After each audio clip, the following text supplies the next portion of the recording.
Okay, there we go. There's quite a few people outside. Can I ask when you come in here actually to move closer to the front, because that gives more opportunity for those in the back to actually find a nice place, because lots of room in the front. And monks, we do have showers, so we don't smell. You can come much closer. In fact, the closer you get, the more energy you can feel.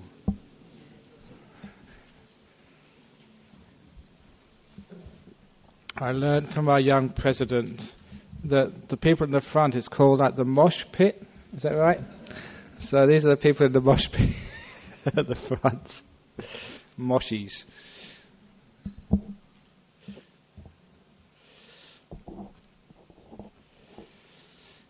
Okay, it's been a couple of weeks since I've been giving a talk here, because last week was Sister Wayama's opportunity, the week before Ajahn Braham's.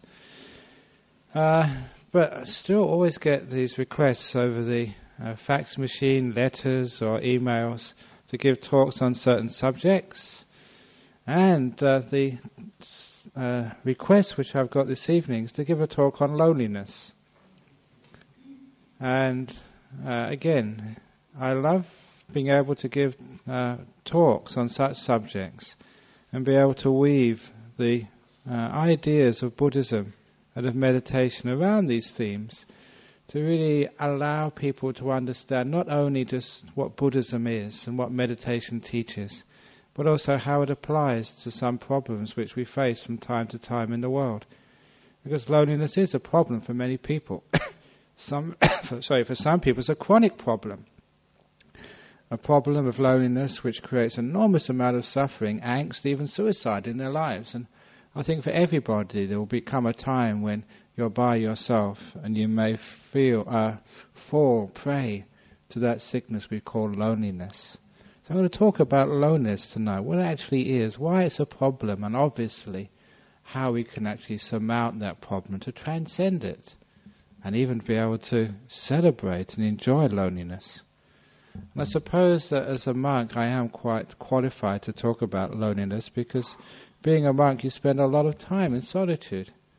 And spending time in solitude you are alone, but it's very different than the feelings of loneliness. Nevertheless, I can recall as a young monk, or even earlier as a young person, and understanding actually what loneliness was, and understand why there was such a loneliness and how to actually overcome it. So to start off with, I always like to start off with a story, and I can't help but telling a joke to begin with. So this is this evening's joke about loneliness. I was trying to find what's an appropriate joke in my repertoire of used and well-worn jokes, but something which is topical as well. There was these three men who were victims of the tsunami. They were washed away. But fortunately they managed to survive by being washed up on a desert island. There was the American, the Englishman, and the Australian man. Now, I know I was born in England, but I've been in Australia for a long time now.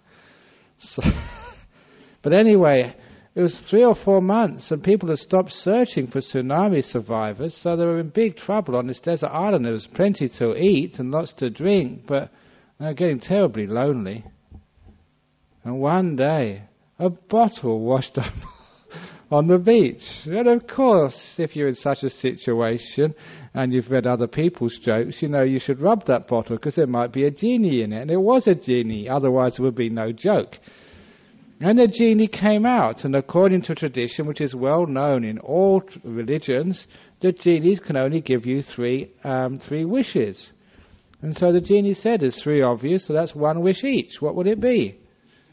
And of course the American said, I wish I was back in New York, in a diner having a proper meal for a change. And straight away, as soon as he made that wish, it was granted.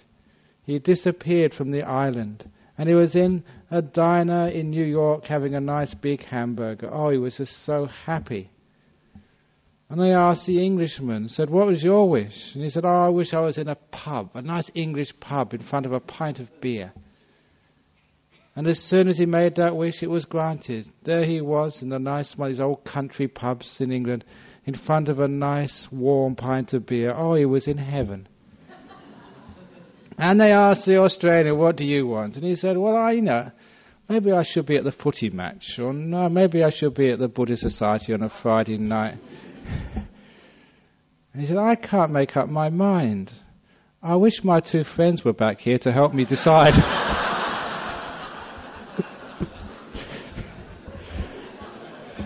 I'm surprised you haven't heard that joke before.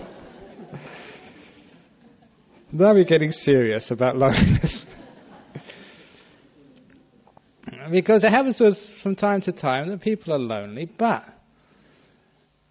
that sometimes as the first aspect of loneliness, it is that sometimes there's like all states of mind, all states of life. They always have the positive and the negative to it. And part of our problem when facing the difficulties in life is, again, always look at the negative part of it and not actually seeing the benefits of loneliness, or like aloneness rather. Because it's wonderful being alone. You don't have to sort of, you can decide what TV program you want to watch without arguing with somebody else. You can decide what to eat. You can decide what you want to do and when you want to do it. There's an incredible amount of freedom being by yourself. But there's some dangers or some non-benefits, some suffering about being by yourself, not having someone to talk to share moments with. There's also some bad side of being by oneself. And this particular aspect of the good side and the bad side of all situations was really brought to mind in one of the classic stories, which I bring up every now and again. I'm not sure when the last time it was I brought this up, but it was a classic case when some years ago, two Thai ladies, they came to see me, and they were sisters. And they came after our meal to actually ask their questions, and they had problems. They wanted to see a monk to try and find some solution for their problems. There were different problems. Because the first one, the problem was her husband. She was married. She'd been married for a long time and had some marital problems. In fact, she couldn't stand her husband. And she wanted, should I get divorced, or should I sort of get some advice and try and work through these problems? But, she was tending towards divorce. And I was telling her, look, just see the nice part of your husband. He's not all bad. When you get married, you see the beautiful side of your husband. You get in denial about his faults. And when you want to get divorced, you get in denial about his good parts, the things why you married him. He's just a husband, that's all. So I talked to him about trying to sort of get him to see the nice side of her husband. Actually, there's this story. I'm just going off on a tangent now. But this is a wonderful story which I was told in Singapore some years ago about a very, very skillful marriage counsellor. Because she had a similar problem. A client came to her and said, I've been married for many, many years now, but my husband doesn't show any interest in me anymore. In fact, he comes home late from the office. I don't know for sure, but I think he might be having an affair with another woman. And I said, I want to get divorced from him. And the marriage counsellor was very smart. He said, look, he probably wants you to get divorced from him. And so if you get divorced from him, you're doing exactly what he wants. He'd be very happy. He said, yeah. He said, no, this is what you should do. When you want to get his own back, don't get divorced yet. What you should do is actually try and do a bit of a facelift, get a nice hairstyle, get some really nice clothes. Because after a while, see if you can actually get him to fall in love with you again. It may take a while, but it can be done. Be really nice to him, really tender, really kind, do all the nice things which you think he likes. And the plan is that when he starts to like you again, and especially when he starts to get in love with you again, then divorce him. I said, yeah! So that was the plan. Because if you divorce him when he wants you to get divorced, then that's just doing what he wants. So she got a really nice outfit, did herself up, was really kind to him and very, very pleasant. And every week or two, the marriage counsellor would actually have a visit and say, what's going on? How's it going? He said, actually, it's working because he's coming home earlier. I said, great, keep it up. And every 2 weeks, he started coming home earlier, being more kind to her, a bit more tender, a bit more loving. It was working. And then it came to a point where she didn't turn up for her counselling sessions for about a month. And so the counsellor called her at home and said, "What's going on? You haven't called. Is he sort of becoming kinder to you?" He said, "Oh, yeah." And he's becoming more sort of tender, more loving. "Oh, yeah." He said, "Is he falling in love with you?" He said, "Yes, he has fallen in love with me." And the counsellor said, "Great, now's the time to divorce him." "Oh, no, he's so nice."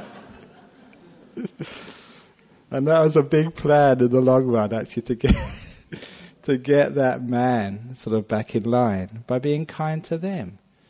But anyhow, if that doesn't work for your marriage, this lady had another solution for her marriage, because she was telling about the problems with her husband. And so, when I sort of figured there was no sort of solution there, I started talking to her sister. "So what's your problem?"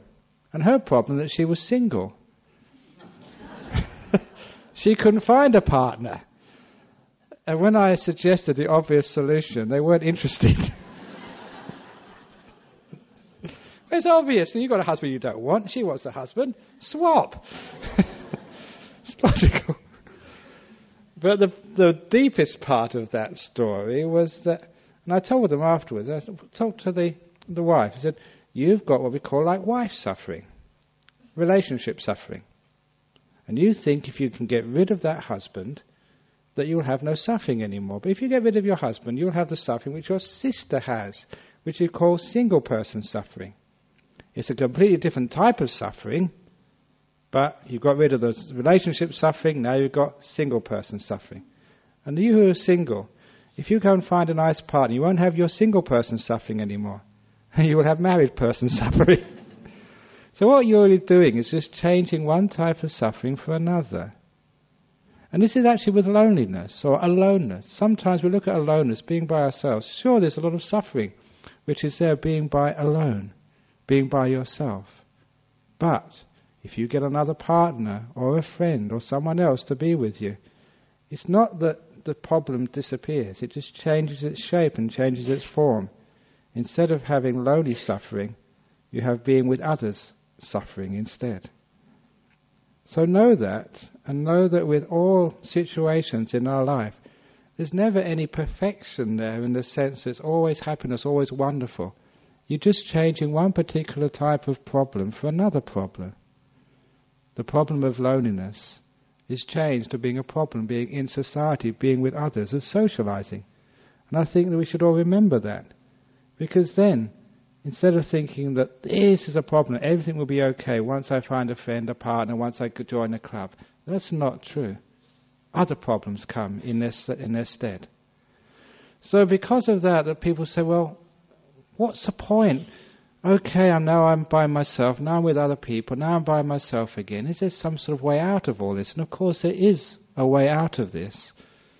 We're always changing our situations and think that once I change my situation, once I change my job, once I change my partner, once I'm by myself, or once I'm with others, once my kids grow up, once I become a monk, once I stop being a monk, once I do go here, once I stop doing that, we think that that's going to make us happiness. No. The point of life, the wisdom which comes from us, is actually if we're by ourselves, instead of seeing the problem of being by ourselves, see its beauty, see its benefits, see the appreciation of being by oneself. And if one is with others, stop looking at the problems of being with others, to see its beauty, its wonder of being able to share one's time with another person. So it's changing from the negative attitude, thinking, oh, this is terrible, this is wrong, and change it to a positive. It's what I call like the relationships we have with the moments of our life. It's not the moments themselves which is the problem. It's not our situation, our circumstances which is the problem. It is how we relate to it. It's not just being alone which is the problem. It's how we relate to being alone. That is the problem. It's not being married which is the problem. It's how we relate to being married which is the problem. It's not just sitting up here and talking to, 300, 400 people here, and maybe over 1,000 on the internet. That's not the problem. It's how we relate to that. That's the problem. So it is a relationship problem. but a relationship in the deepest sense of the term, actually how we relate to what we're experiencing. And in our practice of Buddhism, in our practice of meditation, in our practice of things, the thing in itself is never the problem, it's how we look at it. That is the problem. Someone was asking me to also include in this talk the fact that there's a new Pope, a Catholic Pope now, and talking about sin. I mean, what actually is sin? How can we relate to sort of a new Pope? Or how can we relate to another religion? It's never the religion which is the problem. It's the relationship that is the problem. So how we relate to these things, how we relate to that person, how we relate to the things of our life. And I mention that because we had a wonderful afternoon yesterday having the 9 of the monks from the Benedictine monastery in Indonesia who came to our monastery down at Serpentine, as they do once a year, for an afternoon of discussion about spirituality. And this was a special occasion because SBS were there as well. And they were doing a documentary on this very wonderful exchange which we have. And of course, just after 1 or 2 minutes, we forgot the camera was there. And we're having this wonderful exchange from the Benedictine monastic perspective and the Buddhist monastic perspective. And we went on for about 2 or 3 hours. Really sort of some deep discussion about the nature of God or the transcendent and just how we relate to those things. And it was always, yeah, I agree with that. Yeah, but Placid, I agree with you. And the people who were actually doing the documentary, the reporter and also the cameraman, were amazed, astounded. And afterwards they said it was only supposed to get a few minutes for part of a documentary, but there's a whole documentary in what they filmed yesterday. Just actually to see just how 2 different religions can relate together so well. And even though they're 2 different truths, how we can relate them together and build up something which we have in common. It's not the fact if you're a Christian, or you're a Buddhist, or you're a girl, or you're a boy, or you're Sri Lankan, or you're Australian, or whatever. It's how we relate to that. That is where we put sort of the effort in our life. It's not that Christianity is the truth, and this is one of the problems with that Pope. If he goes that path, he's going to create a lot of problems. It's not that Buddhism is the truth. The truth lies in the relationship between the Buddhists and the Christians. That's where the truth lies. And if that relationship is anger, war, I don't want, controlling, domination, or even just trying to destroy, when we know that relationship is not truth. But if it's a one of listening, respecting, discussing, love, peace, then that relationship, that's what you know as truth. Which is why I always say that when the Muslim Taliban destroyed those big Buddha statues in Bamiyan, they can't destroy Buddhism that way. How they could have destroyed Buddhism is if the Buddhists got angry and wanted revenge. You destroyed our Buddhas, we're going to destroy your mosques. Then they would have destroyed Buddhism, which is the relationship which we have with the events which happen in our life. So someone hurts us, they destroy our possessions. How do we relate to that? Are we really creating this peace, this understanding, this positive way of saying, what can we do with this? So we don't create more destruction, but we create more peace, more harmony. We go forward rather than backwards in life. So when it comes to something like loneliness, there you're alone. That's not going to destroy your happiness. It's the relationship you have to being alone. That can destroy your happiness if you allow it. So we look at being alone. Why is it a problem? Can't we just enjoy being by ourselves? I love being by myself, but I also love being with you guys. And sometimes I live a very, very strange life. I live a life of extremes.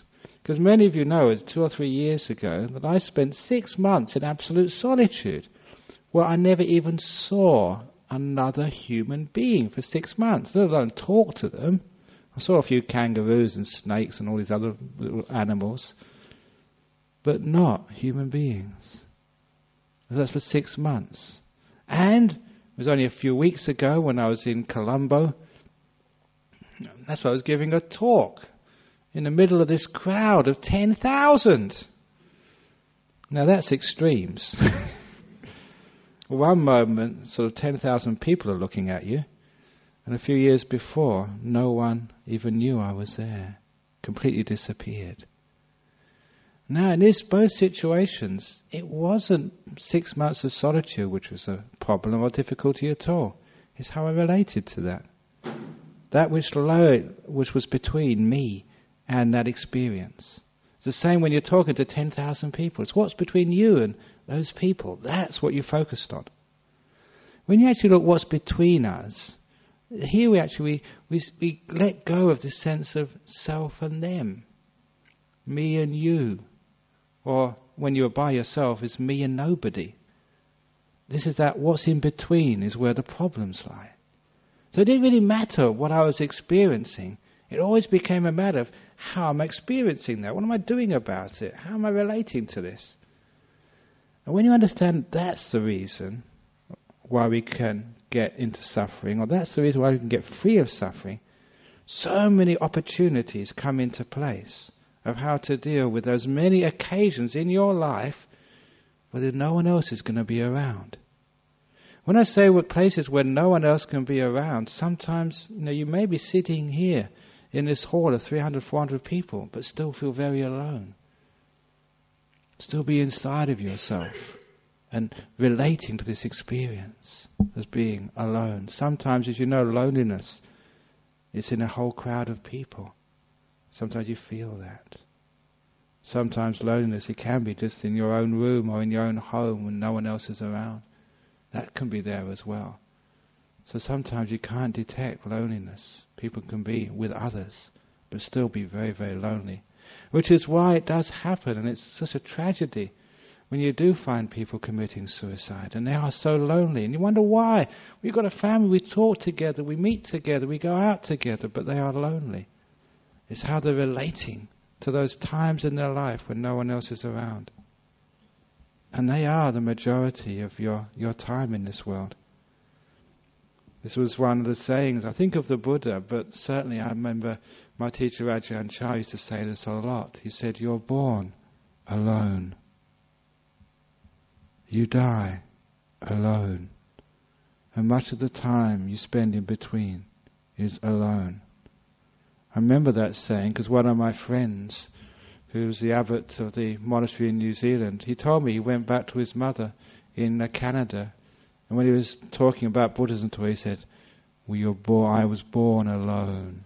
I would die alone. And I said, no you weren't, I was there. Said his mother. And that was the end of trying to convert his mother to being a Buddhist. There's one thing I found out, I tell all the other monks, that you cannot teach your mother anything. She's taught you ever since you were small. So, even I gave up on my mother a long time ago. Other monks can teach my mother, but I can't. No way. But anyhow, back to being like alone. It is, and there's a lot of truth there. Because when you wake up in the morning, you're alone. There you are again. And you have your thoughts, feeling your body. Even it may be your wife, your husband next to you, you still wake up alone. And so this is where we can actually learn how we're relating to that feeling there, that being there, and being by oneself. And I've been training myself for many, many years, and I just do it automatically now. When I wake up in the morning, what my first thought usually is? Good morning, me. Nice to see you again. And it's great to be able to have that friendliness to this first moment when you wake up. And what the last thing I do before I go to sleep at night? Good night, have a nice sleep, me. Now you may think that's a joke, but I do that. And it makes a lot of difference to your life. It's a simple thing. And sometimes the simple things we think don't really count very much. They're not valuable. We want some other sort of great technique to be able to sort of get in a sense of in touch with ourselves and friendliness to ourselves to overcome this loneliness. But no, that really works. Because it starts the day off with this beautiful feeling of friendliness towards yourself. You're relating in a positive way, just by the feeling of good morning. Sometimes I have great fun as a monk, especially in the early years, or whenever I go to places where they don't really know monks very much. It's not so much fun now in Perth because people have got to know who you are and they recognise you as monks. But when you first came here, or for example, when I went to see my mother in England for the first time, and you're walking down the streets of London, and you know what English people are like. It's not just a stiff upper lip, the whole of them is stiff. And so I was going down these streets, and every person I met, no matter who they were, saying, good morning, good morning. And I know English psychology. If someone says good morning to you, you have to say good morning back. Even if you don't feel like doing it, and it's some weirdo in a brown robe who's saying it to you. It was psychological pressure. And I put all this psychological pressure on all these people with a big smile, good morning. And I said, oh, good morning. It was great fun making people do this. It's great fun being a monk. Because as soon as they see someone weird, they want to go along the other side of the road. I don't know if you're going to convert them or you're going to attack them or something. One of the best times, though, was when I was in the Midlands of England. Because my mother used to come from Stoke-on-Trent, and so I had some relations in the Midlands. And I went to go and see them. Because when you go there, you've got to see this relation and that relation. It takes a long time. But anyway, in the morning, I want to walk, have a bit of exercise. So I was walking along the streets of Stoke-on-Trent, and all these people were pointing at me and laughing. It was only afterwards I found out there was a circus in town, and they thought I was one of the clowns. I thought, what a wonderful thing. I don't mind that, making people laugh. So I never got upset. I thought, what a wonderful opportunity. What a great privilege to create some laughter in Stoke-on-Trent on a sort of a November sort of cold morning. So when you don't worry what people think of you, you never get upset when people laugh. Remember that one great saying which I've said here before? It's actually in my little book. If anybody laughs because of your appearance or what you said, always make sure you laugh as well. Because then the world or any person can never laugh at you. They can only laugh with you. It's a beautiful saying. So when you do something absolutely stupid and ridiculous, you make an idiot of yourself, you laugh. You laugh as well. Then the whole world laughs with you, never laugh at you. And so this old ego, this loneliness, this self-business starts to disappear. And this is actually where I wanted to lead this talk into. One of the reasons why people get afraid of loneliness is because of this self-business which we have.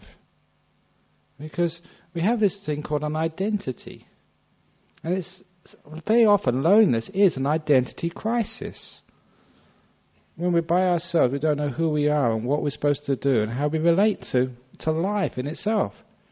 Too often we have these stereotypes that you're supposed to have friends, you're supposed to be married, you're supposed to have kids, or you're supposed to have somebody there. And being alone, we have the identity crisis. Not only feeling like a failure, we're no good, we're hopeless, we're useless, but also we have the not knowing how we fit into things in the world. This having an identity, fitting in, being sort of someone who is somebody in this world, is such a strong demand of an ego, of a self, that it becomes, we're always playing roles, we're always trying to fit in, doing things. I remember just sometimes as a young man when I used to go and watch soccer in London, just how you felt you were somebody when you actually joined in that crowd of maniacs shouting for a soccer team. Or how the people, if they go over to one of these Western derbies in Fremantle versus the Eagles, why people enjoy that, because now they've got an identity. They're an Eagle supporter, they're a Docker supporter. And when we make these identities, these little selves which we have, they are like not just cells, but take off the V, and it's like cells. We put ourselves in these little prisons sometimes. We feel good in there for a while, but we don't really have any freedom. Because eventually we'll have to stop that being in the soccer crowd, or being in the footy crowd, or being in the marriage, or being with other people, or being in the crowd, being in our group.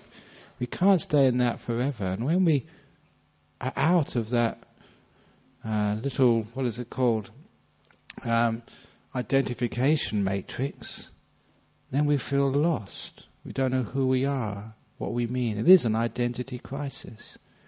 So often when we actually think of actually who we think we are, so often we define ourselves by our family, by our marriage, by our job, by our physical relationships in the world. Which I think is one of the reasons why when people go through divorce, it's not just like losing a loved one, it's losing an identity, which causes a great deal of angst and suffering. When you're by yourself, it's not just not knowing what to do, it's just not knowing who you are, is one of the problems. And this is actually where Buddhism, of probably all religions and paths, can really come to the rescue. Because the rescue comes from this incredibly powerful and deep teaching of the Buddha called non-self. In our world, we're always encouraged to make identities. I am the monk. But when I was in Stoke-on-Trent, I wasn't the monk, I was the clown. And I was just had an invitation today from Singapore just a few minutes ago that they wanted to do because apparently in Singapore there is a controversy. The government of Singapore wants to open up a casino.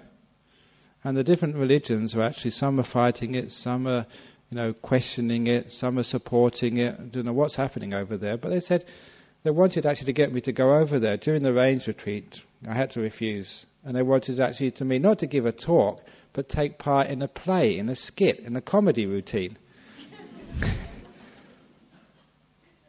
And that was actually quite attractive to me, to do something. If it wasn't during the Rains retreat, I would have said yeah. Because that way I wouldn't be a monk, I'd be like the comedian, like the actor. And that's, I don't know, as a monk these days, sometimes you like just actually changing your roles and being something different. What was at that time that it was a very funny occasion when many years ago, when I was not the abbot and not so fat, I used to be very active on the building sites of our monastery. I was the main builder of my monastery, but I've learned how to delegate, and now all the other monks do it. It's really great. But I remember on this one occasion, I'd been working, and when you're actually working, you wear your robes or your underrobes, and if you actually build it, you get very dirty. You just can't help it. When you're mixing concrete, or you're laying bricks, or you're shoveling dirt, you're going to get dirt over you. So we just finished the morning work. We've been laying some concrete or making some cement or something, so I was all covered with the grey splodges of cement all over myself. And I was actually walking back to our dining hall, for the lunch, and it was actually a Sri Lankan lady had come to visit. And like many people who come to our monastery, they're very well dressed. It's a monastery, it's a place of religion. And you've got not your Sunday best, but I think it was her Tuesday best she was wearing. And so, she came up to me, and it was the first time they said, we come to bring some food for the monks. Said, where should we go? And I said, well, look, if you go up into that dining room over there, you wait up there, the abbot will be round in a few minutes. I never told him I was the abbot. And I rushed to my hut, had a very quick shower. It's amazing how quick you can have a shower when you're mindful. 5 minutes, dry myself up, put on some clean robes, and went to go and see her and had a nice little chat with her before she offered the food. But afterwards, she said, it's really inspiring, really good monastery here, but if you don't mind me saying something, you should tell some of your monks to dress properly, because I just came across that monk before I came in. And he was a mess, he was sloppy, and that's not right for Buddhists. I said, I'll tell him, madam. But it was me. And I don't mind just being the sloppy, dirty labourer. Or sometimes, the abbot. Sometimes a wise teacher, or just sometimes a person doing a comedy routine. The other thing which I always remember, again, a Sri Lankan man in Melbourne, after one of my talks, it's one of my prized moments I'd always remember. There's some occasions happen to you in your life, which just imprints itself on their mind. Some of the happy moments. That if I wrote my biography, this would be one of them. When he came up after my talk and he said, "I've really come to compliment you, not so much on the Dhamma, but your comedy and your time. And where do you get your material from?" he said. And then he announced himself. He was actually a comedian on the television in the Melbourne Comedy Club, a Sri Lankan boy. Maybe you may know him, I don't know these people. But anyway, he offered me a job. He offered me a job in the Melbourne Comedy Club. I thought for a little while, should I not? I said, no, I don't think the Buddhist Society of West Australia will let me go to Melbourne. But anyway, what role are you? Are you the serious monk? Or are you the comedian? Are you the worker? Are you the meditator who's just on his own, hours after hours? Are you the person who can sit up and give a talk to thousands of people? Or go up in front of the television? Are you the Buddhist, or are you the Catholic who hangs out with the Catholic priests? Who are you? Now this is the wonderful thing with Buddhism. The Buddha said, look, you don't have to be any of those things. You can let go of this identification with being a woman, with being a man, with being American, with being old, with being sick. The Buddha actually said this wonderful saying that even though your body is sick, your mind does not need to be sick. It's a beautiful saying because you can talk for hours just on that one saying. Even though your body is sick, your mind doesn't need to be sick. You don't need to identify with that sickness. Yeah, my body's sick, my body's dying, my body's got cancer, but not my mind. I don't have to identify. I am not that sick body. That's a powerful thing to do. If you can do that, it's amazing. Just sickness and pain can be there, but you can be laughing and telling jokes at the same time. It can be done. It has been done.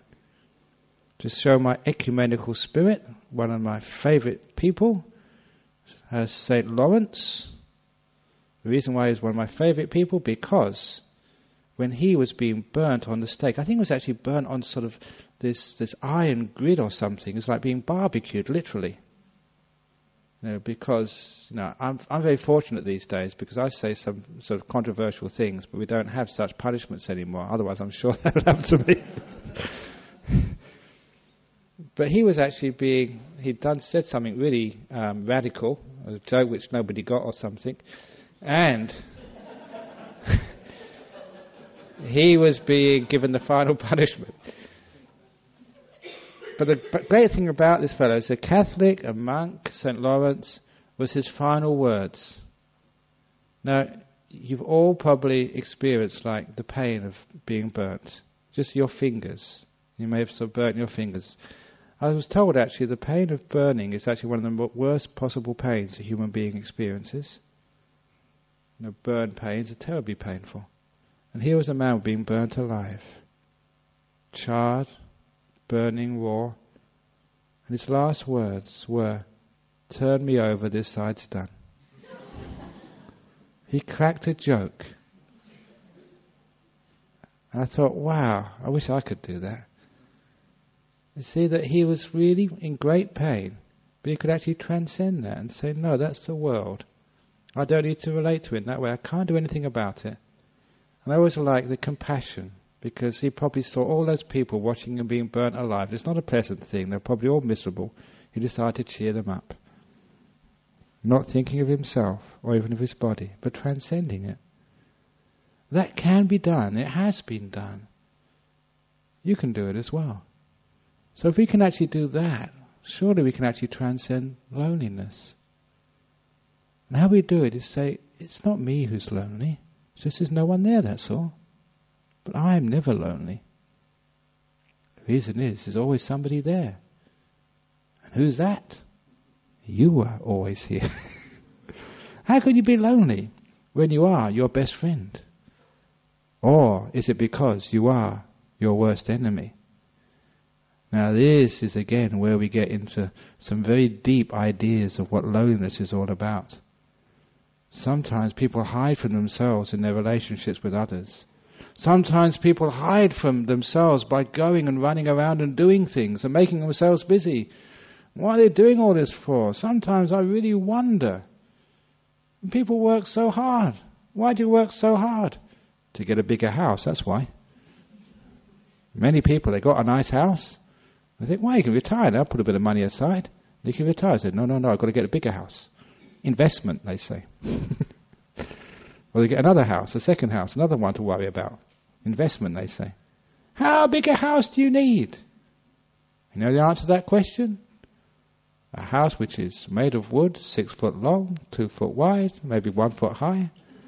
That's the house you're going to end up in. All your children will get the rest, or Mr. Costello.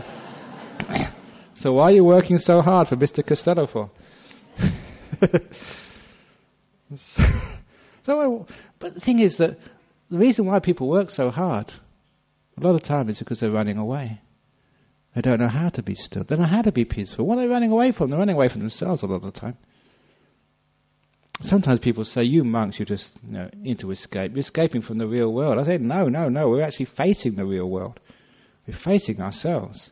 Many people who go on retreats or come and stay in a place like our monastery just for a few days. Wow. There's nothing to do. So can we do some chanting in the morning? No. Can we do some work, do some sweeping? No. Can I do something? No. Stay in your room and do nothing. It drives them crazy. Why? Because they have to actually stop and face themselves and find out who they are. And once they stop and face themselves, after a while, they find you're not as bad as you thought you were. And after a while, when you find not as bad as you thought you are, you can actually get to like yourself and be at peace with yourself. And even your crazy mind, oh, that's okay. It's not the crazy mind, it's how you relate to it. Tell all those meditators, if your mind's going all over the place, welcome it. It's nature. Let it be. Be friends with yourself. And then it becomes still. But if you start to be a control freak, you get into all the suffering of life. The controlling is the wrong relationship with what you're experiencing. So if you're by yourself, stop running away from being by yourself. Face it. It's like the old story of when you run away from ghosts, the ghosts have power over you. But if you stop, turn around and face the ghost, then you've got power over the ghost. It's the ghost then starts running away.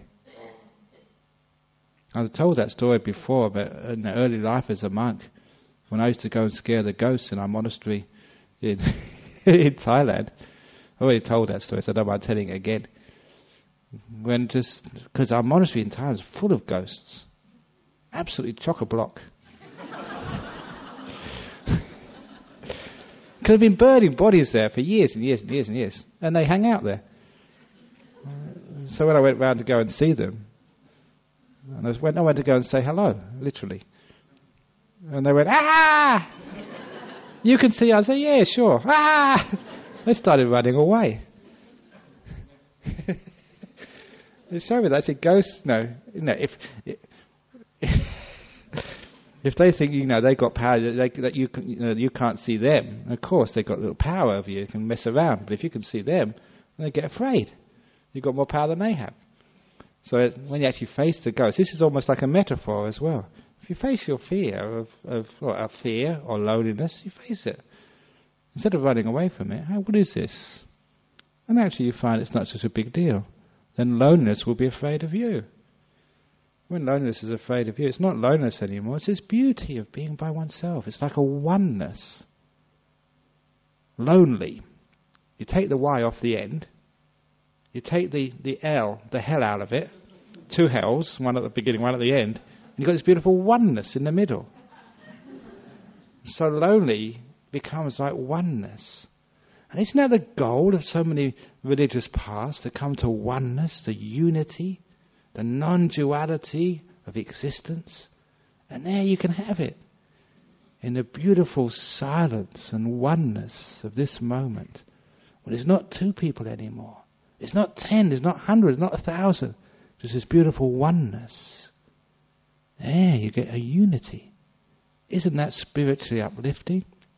Which is why we have the whole tradition of hermits in spiritual life. We've also had the tradition of communities as well, when I was talking with the Benedictine monks, I was saying basically our monastery is a community of hermits. We come together for a short time, to have our dana, when we eat together. But afterwards, everyone splits as soon as they can. You can see even monks, they just get the food in the bowl and they're off. Spend the rest of the time by themselves. Even like Ajahn Cattamalo, he's been on retreat for a couple of weeks. I haven't seen him. I did see him just in brief when he came to one of the talks, but I don't know what he's up to.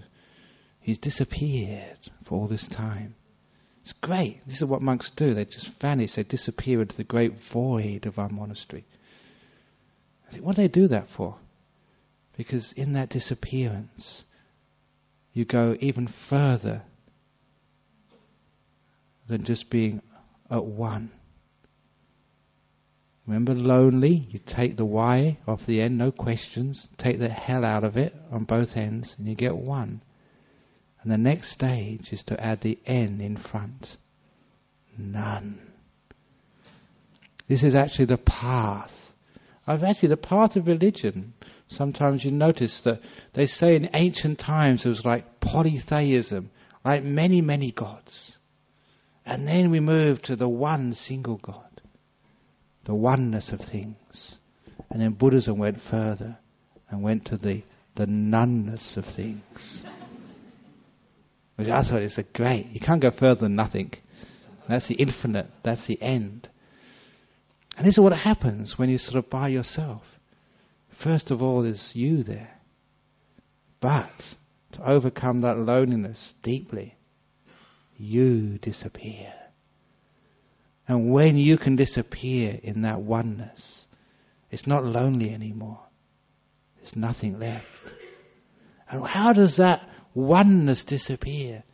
It's because we have this ego, us, me, the one in charge. And it's just a relationship problem, because when we control things, we manipulate things, we grab things, we want things, that strengthens this one of us. And that's a danger, because the stronger that one is, it's not just the relationship which we have to have more relationships the more we think we're here. But it also means the further we are away from just disappearing, from melting, from going into the great void, where there is no oneness, nor manyness. So it doesn't make any difference when you're in front of a crowd of 1,000, or when you're just by yourself, when you know there's no one there anyway. How many people are I giving this talk to today? No one. There's no one here. Hands up if you're here. See, no one put a hand up. So, when one understands about how to let go of this idea of a self, when you let go of the idea of a self and just disappear, you also let go of all this controlling and all this manipulating, this fighting. And of course that's where the loneliness disappears. You're letting go, you're merging into the moment. You're allowing this moment to be. And when there's no fighting it, when there's no conflict, there is an emerging into oneness. And from that oneness into noneness. And that is the end of loneliness. And it's also the end of togetherness. It's when there's no space between you and what you're experiencing. There's no other. There's no here left anymore. So this is why somebody asked in this question they wrote to me, does meditation help? Of course it helps. Because when we're meditating, we're learning how to let go, to stop controlling, to appreciating things as they are. In the beginning of this evening, I told you how to meditate. It doesn't matter if the dogs are whining because there's the policeman has his sirens. It doesn't matter if some kids are whispering. It doesn't matter if people are coming in on the back. It doesn't matter if someone's farting or whatever they're doing. It's how you're relating to it. That's the problem. And if you're relating to it in a peaceful way, accepting, the door of my nose is open to that smell. It's open anyway, you can't close it. So whatever it is, if you open your heart to it, you see it's at peace then. There's no problem. And have you ever noticed, this is actually something people notice in meditation, the more they let go, the more peaceful they get, the more they feel they're dying. People have actually said that sometimes they're meditating, they say, I can't go any further, it's like I'm dying. I say, great, this is what we're doing. We're here to the self, the me, which causes the loneliness, which causes the having to have somebody around, which causes the controlling. That's disappearing. You are dying. But in its place, you're getting to this beautiful oneness and then noneness. What's dying deserves to die. That which separates you from the world. That which blocks you off from being part of things. This terrible self-business. Me. I'm a Sri Lankan, I'm a doctor, I'm a monk, I'm a man, I'm a woman, I'm old, I've got cancer, I'm a kid. No, you're not. When you can let all of that go, imagine what freedom you have. Yeah, the body's got cancer, but not me. Yeah, my body might be ugly, but not me. My body might be old, but not me. And that way, maybe nobody around, that's bodies, but not me. That way, all loneliness starts to evaporate and disappear. Not only loneliness, but togetherness. Too often that people think they have to have relationships in this world. And so they go around to all these lonely hearts clubs. Some people even come here to this temple looking for partners in life.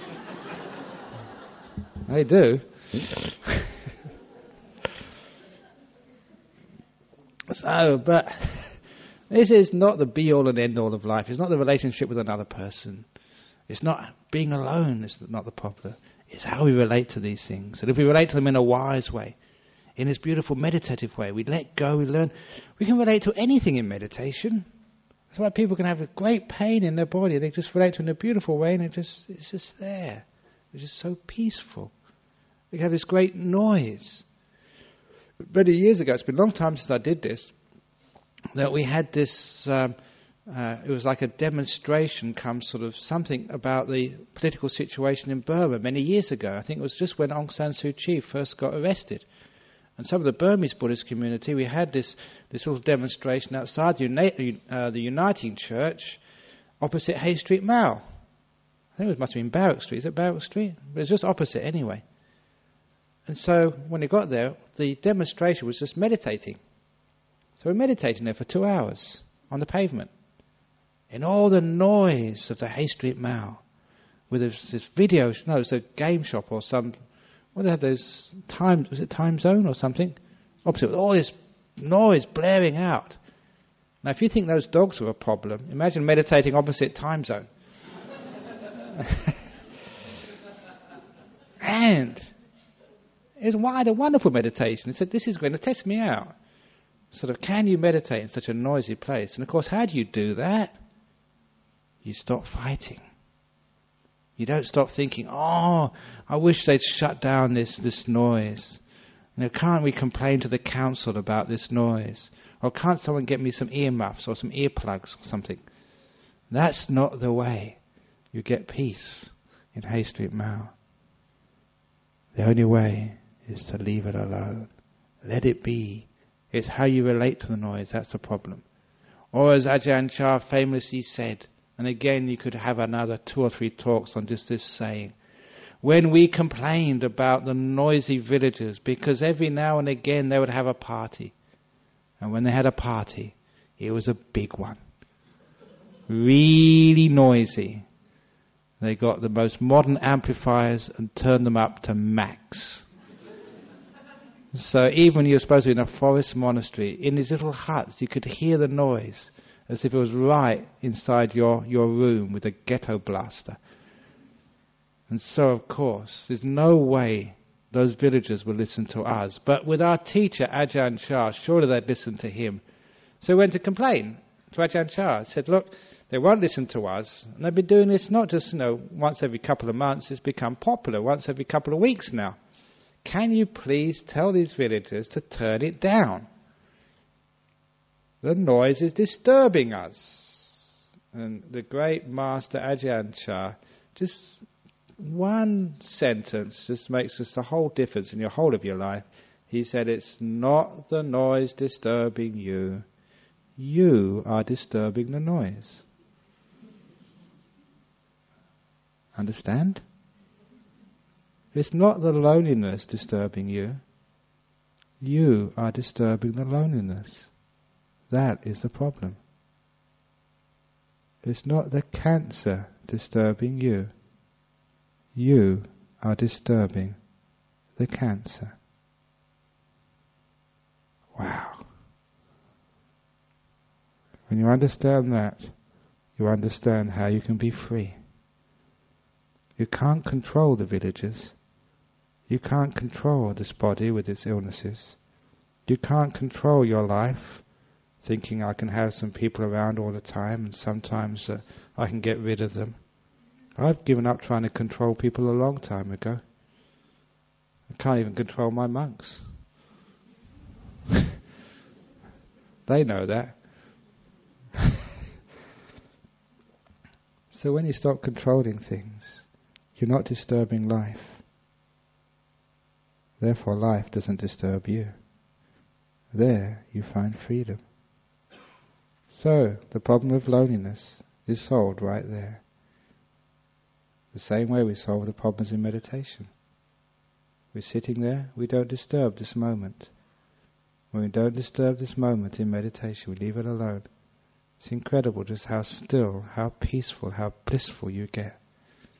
Incredibly blissful. More power, more bliss you could ever imagine. Spiritual power.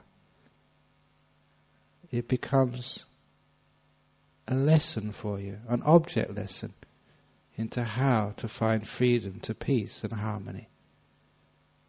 When you know how to do that in meditation, you apply that to all these other things in life. You're by yourself, I'm not going to disturb it. And then being by yourself is just so beautiful, so powerful, so meaningful. When you're with other people, you don't disturb it. And being with others becomes so powerful, so meaningful, so incredibly beautiful. Now you know how to escape from loneliness, from being with others. It's the relationship you have with it. That is the problem, and that is the solution. So there you go, a talk tonight on loneliness and all other problems of life. In fact, I've taught you the secrets of Buddhism in everything, so you don't need to come back next week at all. Well, I guess you will.